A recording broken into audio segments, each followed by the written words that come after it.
상황을 보고 있었는데요. 네, 질문 이 부분은 질문이 끝났습니다. 그러니까요. 질문 그 정도 하셨으면 네. 충분히 답하신 것 같고 또 같은 취지의 질문, 같은 취지의 답변이 계속 오고 가고 하는 것 같으니까는 쌍방 모두 앞으로 마찬가지입니다. 질문에 대한 답변을 했으면 답변 듣고 한 번 정도 확인이라든지 아니면은 뭐 약간 다른 취지의 질문을 해서 뭐 다른 답변을 뭐 이렇게 한번 들어보려고 시도하는 거는 충분히 할 수 있는 것 같은데 그 이상으로 같은 취지의 답변을 했을 경우에는 네, 다음 알겠습니다. 질문으로 넘어가시길 바랍니다. 네, 알겠습니다. 예, 그다음 네. 예, 그거에 이제 그만 물어보시고. 네, 알겠습니다. 네, 저 곽정근 사령관의 증언에 따르면 증인께서 2024년 12월 4일 02시 13분경에 곽정근 사령관에게 중앙선거관리위원회 12월 4일 12월 4일 02시 13분경입니다. 02시 13분경입니다. 13 고무접에 네. 곽정근 사령관에게 증인께서 중앙선거관리위원회에 병력을 재차 투입할 수 있는지 문의했고 곽정근 사령관이 어렵다는 취지의 답변을 했다. 이렇게 증언했는데 네. 방금 증인의 증언 내용과는 좀 배치되는 부분이 아닌가요? 뭐 아니 제가 이런 얘기를 한 적이 없는데 이런 얘기를 하시면서 말씀하시는 게 자체가 지금 성립이 안 되는 거거든요. 제가 제 선관위에 재투입을 하라고 얘기할 이유가 하나도 없는 거거든요. 이걸 합리적으로 생각하셔야 됩니다. 그리고 합리적이고 논리적으로 생각하셔야 됩니다. 그때 선관위는 병력이 다 우리는 군 병력들은 철수가 다 됐고요. 정보사하고 특전사, 경찰들만 남아 있었습니다. 경찰들만 남아 있는 상황이었고 거기에 선관위에 추가적으로 투입할 이유가 없는 상황이었습니다. 선관위에 왜 투입합니까? 만약에 선관위에 추가적으로 투입을 하려고 그러면 정보사를 더 투입을 시키든지 서버를 확보해야 되겠다 해서 하면 목적이 있지 않습니까? 정보사를 투입을 시켜야지 특전사가 왜 투입합니까? 특전사는 투입해봐야 외곽 경계를 하는 것인데 그 외곽 경계 자체는 경찰이 하고 있었습니다. 그런데 특전사가 왜 투입합니까? 이것은 논리적으로 이런 얘기를 했다는 자체가 저는 이해가 가지 않고 이 얘기는 제가 분명히 했습니다. 무슨 얘기냐면 선관위 얘기가 나와서 선관위에 지금 군은 다 철수하고 경찰들만 남아있네. 참 남아있어서 조금 마음이 그러네. 제가 그 얘기는 했습니다. 왜? 비상계엄인데 군은 다 빠져나가고 경찰들만 남아있어서 좀 불만스럽다는 얘기를 제가 전해드렸거든요. 그래서 제가 그 얘기를 그냥 그 특전사령한테 했던 기억은 납니다. 아마 그 얘기를 듣고 추가로 뭐 투입을 해야 되는 거 아니냐 지레 짐작을 했는지는 모르겠지만 그렇다고 해서 선관위에 특전사가 추가 투입할 이유가 없습니다. 무슨 뭐하러 투입합니까? 네, 알겠습니다. 네. 네. 그 증인의 오늘 증언 내용을 보면 뭐 경고성 비상계엄은 경고성이나 메시지 또는 경종을 노리는 계엄이었다. 네. 그리고 비상계엄 해제 요구한 의결도 충분히 예상되었던 거고 비상계엄 해제 요구안이 결의되면 바로 뭐 해제할 그 지침이 있었다라는 취지의 증언이신데요. 그렇다 그러면 그 증인의 취지에 따르면 이 사건 비상계엄은 그 증인이나 윤석열 피고인이 의도한 대로 뭐 경종을 울리거나 메시지를 줬다. 즉 그 의도에 맞게 진행이 되었는데 증인께서 이 계엄을 마친 후에 그 중과부적으로 우리가 원하는 바를 이루지 못했다. 이렇게 말씀하신 이유는 뭡니까? 대통령님께서는 뭐 한나절 길게는 뭐 하루 정도 가지 않겠냐라고 말씀을 하셨지만 저는 그래도 한나절이든 하루든 좀 이렇게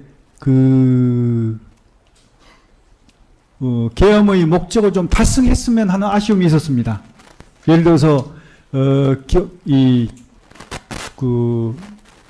계엄을 통해서 국민들께 이런 국가의 위기 상황을 충분히 알려야 되는데 충분히 알리지 못했다는 그 아쉬움, 그런 아쉬움이 있었고요.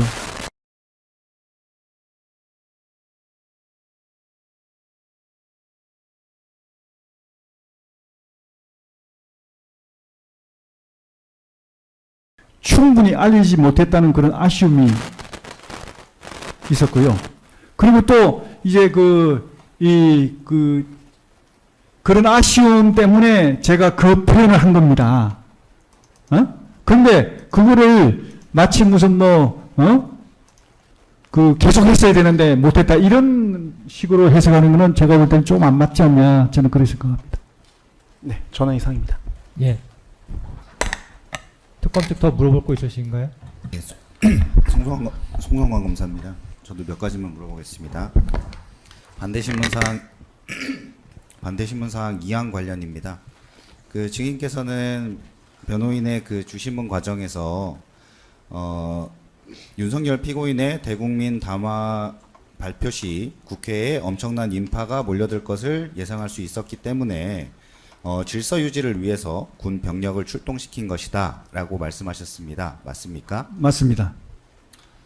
그 이런 대국민 담화로 인한 인파가 몰릴 것을 우려해서 질서 유지를 위해 그 군병력을 보낸 것이라면 그런 우려가 예상되지 않았던 선관위, 민주당사, 여론조사 꽃에는 왜 병력을 투입한 건가요?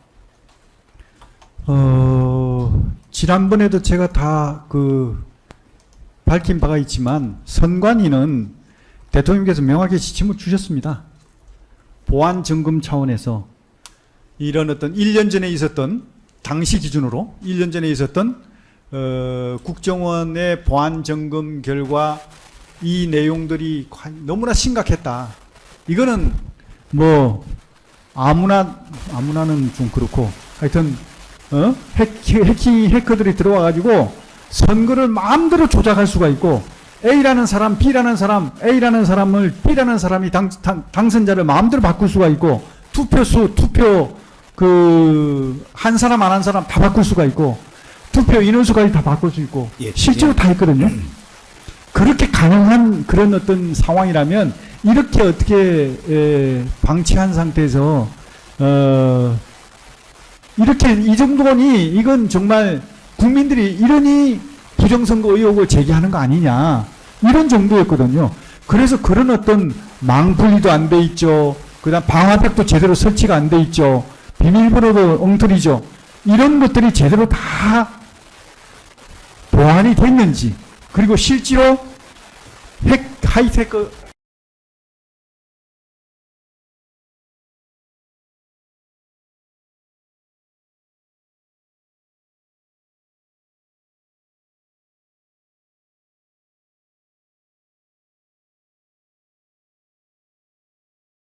실제로 하이테크들을 이용해서 필요하면 테스트도 해보고 정말 제대로 다 보완이 되는지 이런 보안 점검을 해보라고 지침을 주셨습니다.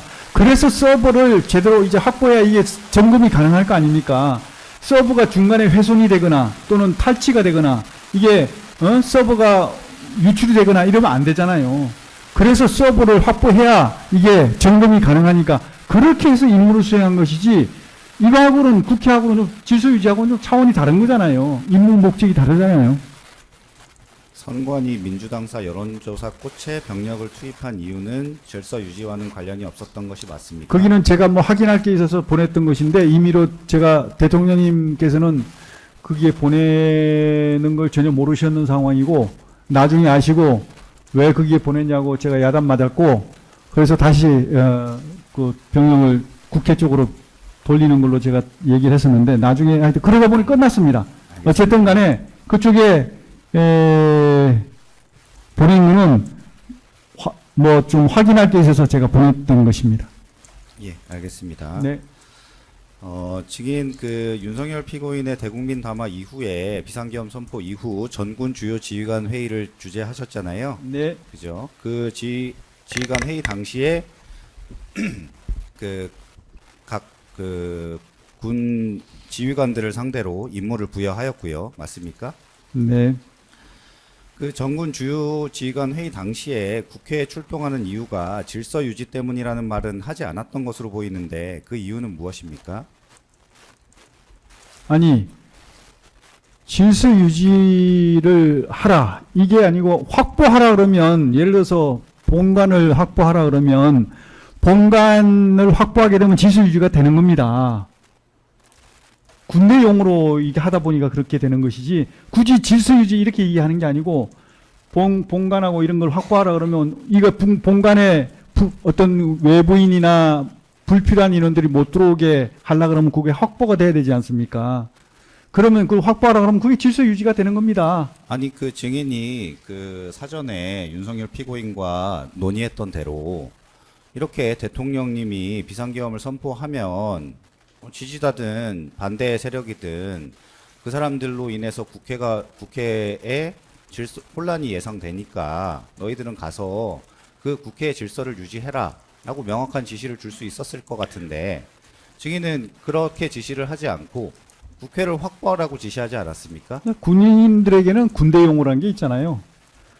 확보를 통해서 질서 유지를 하는 겁니다. 그런 차원이지 그게 다른 게 아닙니다. 예를 들어서 그 길을 완전히 무슨 국회의원들 들어오는 걸 못 들어오게 막고 차단하고 막 그 업무를 방해하고 의결을 못하게 저지하고 이렇게 하라고 한 게 아니지 않습니까?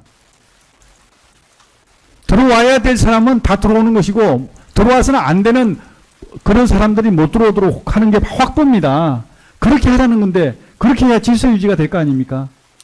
그 증인의 지금 그런 증언들과는 달리 이 사건 당시에 비상계엄 당시에 그 특전사 병력들의 행동들을 보면 707 특임단 병력들은 국회에 도착해서 국회의사당 현관 앞에 갔더니 그 앞에 다수의 사람들이 모여 있는 것을 보고도 질서 유지 행위는 하지 않고 오히려 유리창을 깨고 국회의사당 안으로 들어가서 내부를 수색하고 1공수여단 1대대 병력들은 국회의사당 내부에 들어가서 병력의 진입을 저지하려는 국회 관계자들과 대치하고 있었습니다.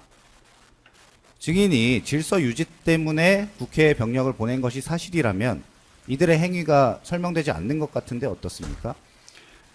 지금 검사님 말씀하시는 거에 저는 동의를 못 하거든요. 말씀에 대해서는 제가 존중하지만 저는 동의할 수 없습니다. 왜냐하면 707 대원들이 가서요. 유리창을 깬 게 무슨 질서를 파괴하고 하기 위해서 유리창을 깬 게 아니잖아요. 잘 아시면서 그러십니까? 유리창을 왜 깼습니까? 유리창을 깬 거는 그 국회 인원들하고 707 요원들이 서로 부딪혀가지고 이게 빠져나가지 못하는 상황이고 자칫 잘못하면 충돌될 상황이기 때문에 저도 이제 우리 요원도 빼내라고 지시를 했지만 이런 어떤 상황에서 뒤로 물러 빠질 수도 없고 앞으로 나갈 수도 없고 이런 상황에서 자칫 잘못하다 보면 충돌 상황이 생겨서 이게 자칫 잘못하면 큰 어떤 유혈 사태가 생길 수도 있겠다라는 판단하에 707 그 요원들이 우회로를 찾아서 나가야겠다. 그래서 우회로를 찾기 위해서 이런 충돌을 회피하고 안전하게 우회로를 찾기 위해서 유리창을 깬 거 아닙니까? 맞습니까? 틀립니까? 그게 질서 유지를 위해서 한 겁니까? 아니면 질서를 파괴하기 위해서 한 겁니까? 왜 그걸 나쁘게 말씀하세요? 또 707 요원들이 진술한 걸 보면 국회 인원들이